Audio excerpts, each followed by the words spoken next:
Hello there, world of tankers. Welcome to the channel. I'm your host, Droodles Blitz, and in today's video, I'll be playing in a big ol' bonker of a super heavy, the VK7201K, a vehicle that was one of the most popular super heavies in Tier 10. However, is not quite popular anymore. Why? Well, that is down to the fact that the VK72 got a rather substantial nerf when Wargaming rebalanced Tier 10. The gun became less accurate, has less DPM, lost penetration, and not only that, but the vehicle is now slower and features worse armor. Wargaming really said, what should we nerf? Everything. And then they said, let's buff the E50M, because, that tank needed a buff. Sometimes the Wargaming balancing department really makes me get a brain, just stress. But I do think that the VK72 needed a nerf. The vehicle had too much of everything going for it.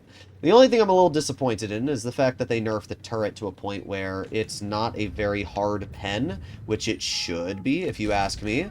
But I'm fine with the DPM being on the lower side. It is a super heavy after all, and I don't think heavies are supposed to have a ridiculous amount of damage per minute, especially ones that hit hard, and this is obviously a very hard hitter. That's the whole point of this tank, to hit hard. So we have the WZ, who I'd love to get a shell into, but I'm not able to do that just yet.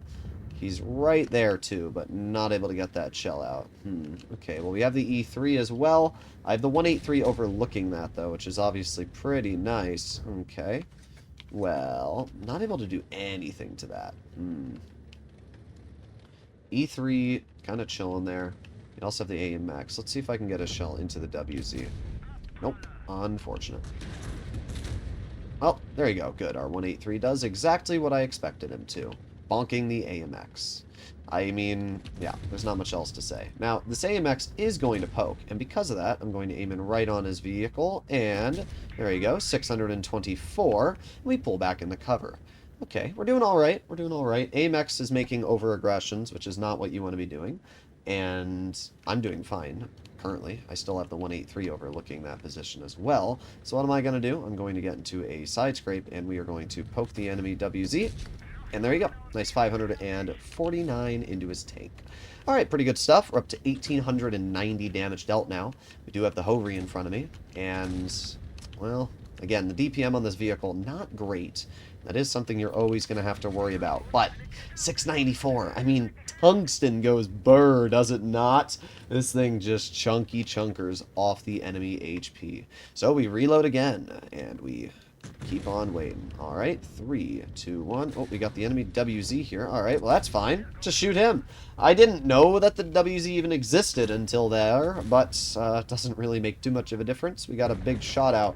The thing that's great about the VK is that you have a lot of health, right? So even though you might bleed some HP, it doesn't really matter when I still have 1,600 health left. I have basically obliterated the enemy team at this point. And it was a pretty chill game at that. This is why sometimes Super Heavies can actually be rather enjoyable to drive. This one was actually rather enjoyable. I'm not going to waste my shell on that. What I'm hoping is that I can get to the E3 and maybe get a shell out. The Progetto and everybody else is aiming in on him. Bonk! There you go. I'll take it. 300 damage is more than I would have had beforehand. Now this game was a very ideal situation. Medium flank 1. I had plenty of HP to farm in front of me. It was a battle where I didn't get YOLO'd. My 183 overlooked me. Thank you, 183. And because of that, I had a 4,200 damage game. But you can see where this tank still feels nice. With that 700 damage when you have tungsten activated, with the pretty good level of hit points. I mean, I'm sitting at 2,700 health. That's a lot. And all of this combined with 7 degrees of gun depression, decent turret armor, it allows the VK72 to just chunk. That's the best way to describe it. It's a chonker. So here we are on Fort Despair. Up against us, we have an E100, we have a Minnow, and a Rhino. Well, they actually have more. They also have a WZ. WZ is basically a frontline tank. Oof, we have 3 mediums. They have a flat, heavy advantage. And not only that, but our tank destroyers are not even remotely close to as capable as theirs. So I'm not the biggest of fans of what's going on right now in this game. The VK, it's not very fast. To be fair, though, it's not entirely slow either. It's just mid in terms of mobility. Alright, so we got the E50. We got the enemy Rhino over here. Okay. Let's see, I'm going to push up and maybe be able to get a shell into the Rhino. What is that Rhino doing? I'm not actually sure. Interesting. Well, this is going to be a loss. It's pretty funny when I can tell you a game's going to be a loss right when it starts, but yeah, I'm pretty confident that this will be a loss. We can see that the Minnow is in the base cap. Oh, there's the E50. Let's activate our Tungsten. There you go. You know what? It could be a win now.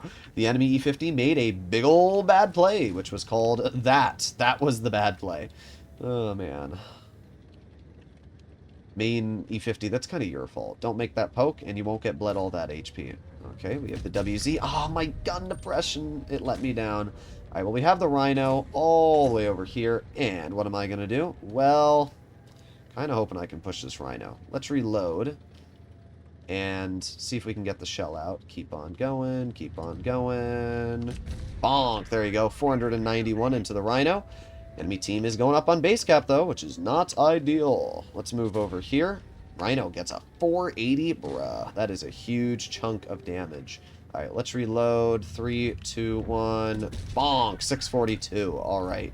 Have you ever considered just firing AP at this point? 4202. That might help you out.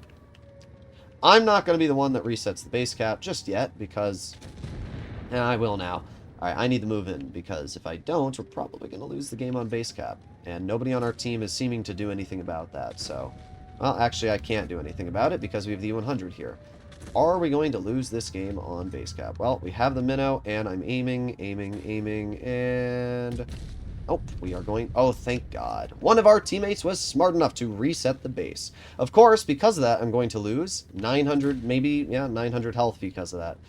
Because our team couldn't do anything. Well, good job, team, I guess, right? Let's aim it on the 100 turret. There you go. Nice chonker. And now we back up and keep backing up. Now I'm going to angle the hull out like this.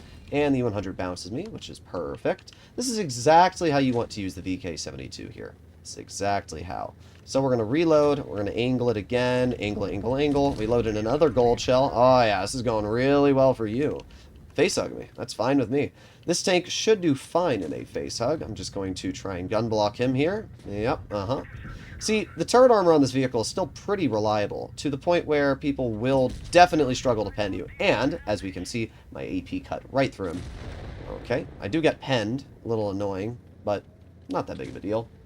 We're doing our job. We're doing fine. The Minnow gets absolutely bonked. And let's aim it on the Minnow, maybe. Let's see. Are you going to back up? Or are you going to just sit there?